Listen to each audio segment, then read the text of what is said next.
Hello students, मैं भरत कुमार एक बार फिर से आप सभी का स्वागत करता हूं मेरे यूट्यूब चैनल दिमेश आर्मी पर।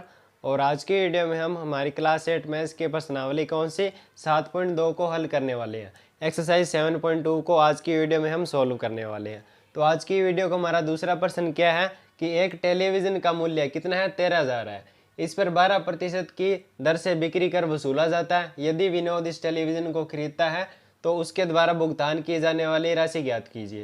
हमारे पास एक टेलीविज़न है जिसका मूल्य हमारे पास क्या लगा रहा है, वो दुकानदार 13,000 लगा रहा है और उस पर हमारे पास यहाँ पे बिक्री कर वसूला जाता है किसकी दर से, 12% की दर से।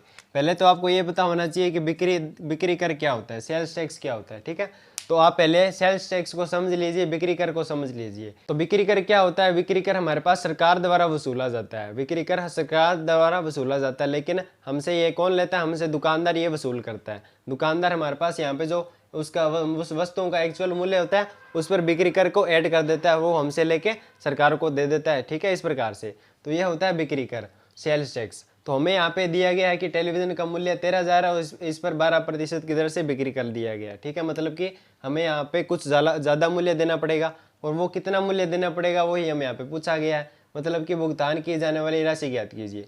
तो दुकानदार के लिए ये क्या हो जाएगा, क्रय मूल्य, क्योंकि दुकानदार हमारे पास टेलीविज़न कितने रुपए में खरीद रहा है, वो टेलीविज़न को 13,000 रुपये में खरीद रहा है। क्रय मूल्य का मतलब कितना खरीदना। ठीक है, क्रय मूल्य किस मूल्य पर वो खरीद रहा है, तो दुकानदार के लिए तो ये क्या है, 13,000 क्रय मूल्य। ठीक है, लेकिन हमें यहाँ पे ज्ञात क्या करना है, हमें यहाँ पे विक्रय मूल्य ज्ञात करना पड़ेगा, क्योंकि वो दुकानदार किस प्राइस पर वो टीवी बेच रहा है। ठीक है, वो किस प्राइस पर वो टीवी बेच रहा है तो उतना ही तो हम भुगतान करेंगे। मतलब कि हमें विक्रय मूल्य यहाँ पे ज्ञात करना पड़ेगा। तो एक बार के लिए मैं आपको यहाँ पे लिख के समझा देता हूँ ताकि आपको और अच्छे समझ में आ जाए। तो पहले तो मैं यहाँ पे लिख देता हूँ कि जो हमें यहाँ पे दिया गया है, तो दिया गया है, हमें दिया गया है एक टेलीविज़न का मूल्य। ठीक है, एक टीवी का मूल्य, इसे आप क्रय मूल्य भी मान सकते हैं। क्रय मूल्य का मतलब किस प्राइस में खरीदते हैं, जैसे कि दुकानदार ये टीवी किस प्राइस में खरीद रहा है, ये दुकानदार के लिए क्या हो जाएगा, क्रय मूल्य हो जाएगा। तो क्रय मूल्य हो जाएगा हमारे पास यहाँ पे 13,000, जो कि हमें यहाँ पे दिया गया है। कितना, 13,000। यहाँ तक तो क्लियर है। ठीक है, इतना तो हमें दिया गया था। और एक हमें और दिया गया है, 12% की दर से बिक्री कर वसूला जाता है। तो बिक्री कर वसूला जाता है, तो बिक्री कर वसूला जाता है, बिक्री कर वसूला जाता है। कितनी दर से, 12% की दर से, 12% की दर से। ठीक है, यहाँ तक तो ठीक है।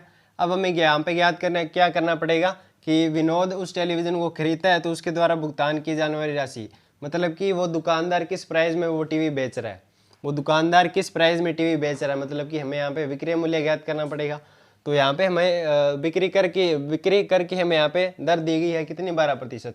तो एक बार के लिए आप मान लीजिए कि ठीक है, तो अगर हमारे पास जैसे कि मान लीजिए अगर टीवी का मूल्य है, अगर टीवी का मूल्य है, अगर टीवी का मूल्य एक बार के लिए हम मान लेते हैं कितना है, 100 रुपये। एक बार के लिए आप मान लीजिए टीवी का मूल्य कितना है, 100 रुपये। तो हमारे पास यहाँ पे उसका विक्रय मूल्य कितना हो जाएगा, तो विक्रय मूल्य कितना हो जाएगा, तो विक्रय मूल्य कितना हो जाएगा, वो हो जाएगा 100 + 12। 12 मैंने ऐड क्यों किया, क्योंकि 12% हमारे पास यहाँ पे क्या है, टैक्स की दर है। ठीक है, हमें यहाँ पे स्पष्ट दिया गया 12% की दर से। तो जैसे कि आप इसे ऐसे भी लिख सकते हैं या फिर इसे आप ऐसे भी लिख सकते हैं, ये 100 का 12%, 100 का 12% कितना हो जाएगा, वो 12 ही होगा। तो मतलब कि मैंने इसको ऐड करके यहाँ पे लिख दिया। तो अगर हमारे पास मान लीजिए कि टीवी का मूल्य 100 रुपये है तो वो दुकानदार कितने रुपये में बेचेगा, एक बार के लिए मान लीजिए कि टीवी का मूल्य कितना, 100 रुपये है, तो वो दुकानदार उसको कितने में बेचेगा, तो 12% वो ऐड कर देगा कर। ठीक है, टैक्स ऐड कर देगा और कितने में बेचेगा, 112 रुपये में बेचेगा। एक बार के लिए आप मान लीजिए। ठीक है, एक बार के लिए हमने ये मान लिया। यहाँ तक तो आपको क्लियर है। तो अगर हम मान लें कि टीवी का मूल्य कितना है, 1 रुपये है, अगर टीवी का मूल्य, एक बार के लिए आप और मान लीजिए, टीवी का मूल्य अगर 1 रुपये है तब विक्रय मूल्य कितना होगा, तब विक्रय मूल्य कितना होगा, तो ये 100 इसके डिवाइड में आ जाएगा, 112 के डिवाइड में आ जाएगा 100। ये तो वैसे ही है जैसे कि आपको पता है कि मीटर और किलोमीटर में रिलेशन क्या होता है। तो 1000 मीटर से क्या बनता है, 1 किलोमीटर बनता है।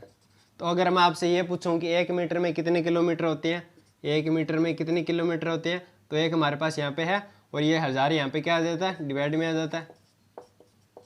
उसी प्रकार से तो मैं यहाँ पे कर रहा हूँ, अगर टीवी का मूल्य, जैसे कि आप यहाँ से देखिए, अगर टीवी का मूल्य 100 रुपये है तो विक्रय मूल्य मतलब कि 12%, वो टैक्स किधर ऐड करके 112 हो गया। अगर मैं टीवी का मूल्य 1 रुपया लूँ तो ये 100 इसके डिवाइड में चला जाएगा 112 के। तो मतलब कि अगर टीवी का मूल्य 1 होगा तो विक्रय मूल्य कितना हो जाएगा, 112/100। ठीक है, यहाँ तक तो आपको क्लियर है। अब हमें यहाँ पे टीवी का मूल्य दे रखा है कितना, 13,000। तो अगर मैं यहाँ पे अब मैं यहाँ पे क्या लिखूंगा, अगर टीवी का मूल्य कितना, 13,000 हमें यहाँ पे दे रखा है, अगर टीवी का मूल्य 13,000 हो तो विक्रय मूल्य कितना हो जाएगा, तो हमें इसे मल्टीप्लाई कर देना पड़ेगा 13,000 से। ठीक है, तो इसका आंसर हमारे पास आ जाएगा, विक्रय मूल्य आ जाएगा। वही तो हमें यहाँ पे चाहिए, वो दुकानदार किस प्राइस में वो टीवी को बेच रहा है, और वही तो हमें यहाँ पे पूछा गया, क्योंकि उसी प्राइस पर तो वो विनोद उस टीवी को खरीदेगा जिस प्राइस पर दुकानदार टीवी को बेच रहा है। ठीक है, बिल्कुल ये आसान सा है। तो अब मैं यहाँ पे क्या लिखूंगा कि ये ऊपर वाला मैं यहाँ पे रफ कर रहा हूँ। अब हमारे पास यहाँ पे क्या लाइन आ जाएगी, अगर टीवी का मूल्य कितना है, 13,000 है, 13,000 है, जो कि हमें यहाँ पे दिया गया था। टीवी का मूल्य 13,000 है, तो विक्रय मूल्य कितना हो जाएगा, तो विक्रय मूल्य कितना हो जाएगा, 1 रुपये। अगर टीवी का मूल्य 1 रुपये है तब विक्रय मूल्य कितना है, 112/100, 112/100। तो अगर टीवी का मूल्य 13,000 है तो विक्रय मूल्य कितना हो जाएगा, इसके मल्टीप्लाई में 13,000 आ जाएगा, 112/100 इंटू 13,000। ठीक है, तो यहाँ से इसको सोल्व करेंगे तो हमारे पास क्या आ जाएगा, विक्रय मूल्य आ जाएगा। वही तो हमें यहाँ पे याद करना है। तो 2 0 से 2 0 कैंसिल, और 130 मल्टीप्लाई में है 112, इसका आंसर क्या आ जाएगा, 14,560, 14,560 रुपये हमारे पास यहाँ पर 14,560 रुपये हमारे पास आ रही हैं।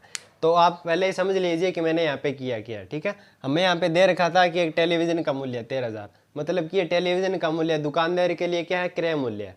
क्रय मूल्य मतलब दुकानदार टेलीविज़न को कितने रुपए में खरीद रहा है, वो अपने आप 13,000 रुपये में खरीद रहा है अपनी दुकान पर। ठीक है, तो ये दुकानदार के लिए क्या हो जाएगा, 13,000 रुपये हो जाएगा।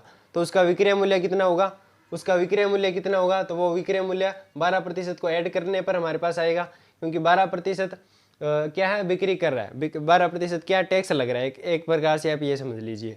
तो मतलब कि हमें उस मूल्य में टैक्स को ऐड करना पड़ेगा, तो वही तो उसका विक्रय मूल्य होगा, मतलब कि उसी प्राइस पर तो वो दुकानदार उस चीज़ को बेचेगा। वही चीज़ तो हमें यहाँ पे पूछा गया कि वो विनोद उस टेलीविज़न को कितने रुपए में खरीद रहा है, मतलब कि दुकानदार के लिए विक्रय मूल्य क्या होगा टेलीविज़न का, मतलब कि दुकानदार किस प्राइस में टेलीविज़न को बेच रहा है। बिल्कुल ये आसान सा है। तो मैंने यहाँ पे लिख दिया कि टीवी का मूल्य कितना है, 13,000 है, और इस पर टैक्स की दर कितनी है, 12% है। तो इस प्रकार से मैंने यहाँ पे लिख दिया कि अगर हमारे पास टीवी का मूल्य 100 रुपये है तो विक्रय मूल्य कितना हो जाएगा, तो उसमें टैक्स ऐड करेंगे हम 112। तो इस प्रकार से मैंने टीवी का मूल्य अगर 1 रुपये है तो विक्रय मूल्य कितना हो जाएगा, 112/100।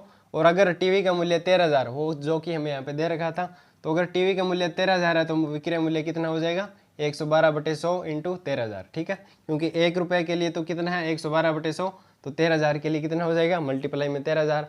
तो इस प्रकार से उसका विक्रय मूल्य कितना हो जाएगा, 14,560, मतलब कि इस प्राइस में वो विनोद इस टेलीविज़न को खरीदेगा। तो दोस्तों बिल्कुल ये आसान सा प्रश्न था। आई होप कि आपको ये अच्छे समझ में आ गया होगा, और आगे की वीडियोज़ में हम इसके बाकी के प्रश्नों को हल करने वाले हैं। तो आप चैनल के साथ जरूर से जुड़े रहिए, और अगर आप हमारे चैनल पर नए हैं, चैनल को भी सब्सक्राइब कर लीजिए। और आज की वीडियो में बस इतना ही, मिलते हैं नेक्स्ट वीडियो में, तब तक के लिए bye bye. Subscribe my channel and press the bell icon for more updates.